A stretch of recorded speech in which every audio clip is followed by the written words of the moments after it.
nabunot na misis kapag nakakaramdam na ng sobrang sarap habang si Mister ay nandoon sa ilalim niya? This is Cheryl Ting and welcome back to our channel. Maitim ba skin? Underarm at singit mo? K-Skin ang bahala sa'yo. Premium ang ingredients, paraben-free and sulfate-free, and FDA-approved, kaya safe for everyone. With K-Skin, ibalik ang alindog mo. Huwag nang magpahuli.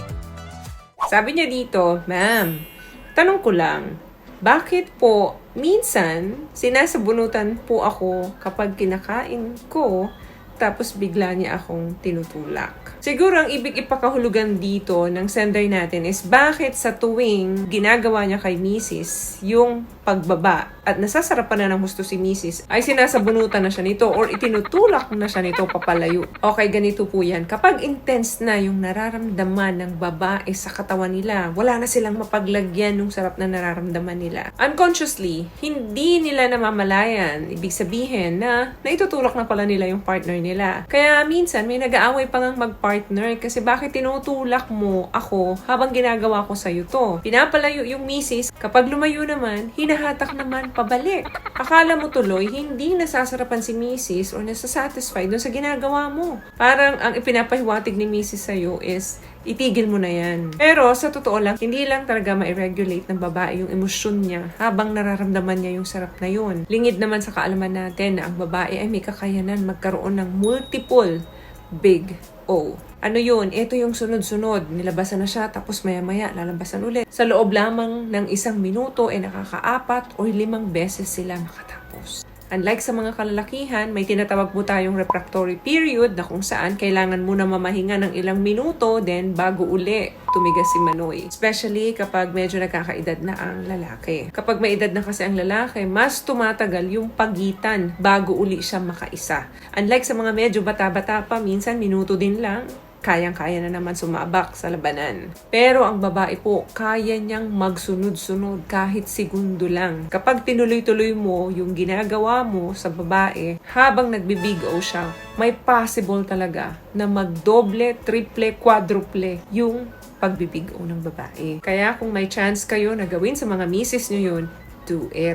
Para nagkakaroon ng quality yung pagtatalik ninyo. At possible na ipaulit sa'yo ni Mrs. yun. Kaya kapag ipinapatigil na sa'yo ni Mrs. yan, ituloy mo lang. Yan yung reason kung bakit para ng bulate na nilagyan ng asin o ng sili yung mga Mrs. ninyo sa tuwing nagbibigaw sila dahil sunod-sunod na posible yung putok nila. May body language ang mga kababaihan na parang zombie, may mga facial expression sila na dun nyo lang makikita. Hindi ba masaya yung pakaramdam kapag naibibigay sa mga misis ninyo yung ganun ka-success na pakikipag-es sa mga misis ninyo? Nakaka-proud bilang isang lalaki na nakakarating kayo sa ganun. Okay, bakit nga ba nagkakaroon ng matinding reaction yung babae sa tuwing nagmumultiple siya? Kapag yung big O ay nandyan na, nagkakaroon kami ng muscle spasm. So, kapag nag-start na yun, especially dun sa pelvis part ng babae, ang pelvis po, combination niya ng walls ng vagina, ng uterus, and pelvic floor, anus, contacting. So, nagsasama-sama yan, nagsasanib puwersa yung mga part na yan sa amin. So, nagkakaroon na ng waves of pleasure. Doon sa pinaka-abdomen, doon sa may parting puson ng babae. Reason kung bakit parang nagko-contract yung katawan ng babae. Napapansin nyo ba na para silang nanginginig, naninigas kapag nandun na sila sa big O. What I love about this product, itong No More Dark Secret ng K-Skin, bukod sa may advanced whitening na siya na kung saan pwede niyang matulungan na pumuti yung mga singit-singit mo, moisturizing, meron siyang anti-irritation, antibacterial, maintain healthy pH level. Hindi lang pambabae, meron din po tayong pang-lalaki. Now, magtataka ka, bakit dun sa ibang nakatalik mo? Hindi naman ganun ang nangyari. Normal lang naman. Alam niyo po kasi nakadepende yan kung gaano ka-healthy ang isang babae. Kapag healthy yung mga parts na nabanggit ko kanina, mapapansin mo lahat ito sa isang babae. Kasi lahat ng mga parts na yun, mga walls na yun, ay active. Kaya makikita mo kung paano siya mag-react sa tuwing labasan siya. Maganda yung pelvic floor muscles ng isang babae. The more toned and healthy yung part na ito, mas maganda yung resulta na nararamdaman ng babae. So, anong mangyayari? Pag healthy yung kanyang pelvic floor muscles, of course, doble-doble yung contraction, yung pleasure na nararamdaman ng babae sa tuwing makakarating siya sa ganitong peak ng sarap. Iba-iba po ang mga preferences ng mga kababaihan. Iba-iba rin kasi yung mga naging experience nila. May mga babae po na kahit na anong gawin ninyo, hindi nila na-experience ito.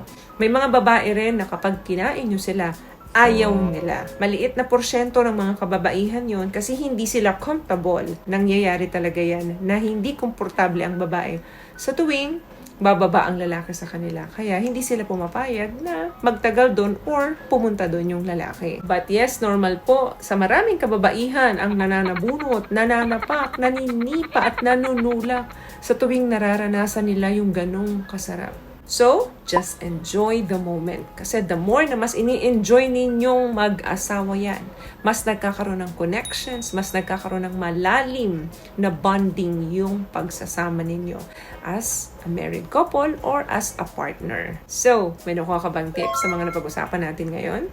At kung nagustuhan mo ating video, please give it a thumbs up, comment down below. Thank you for subscribing and thank you for sharing this video. Always love yourself and be a blessing. Bye!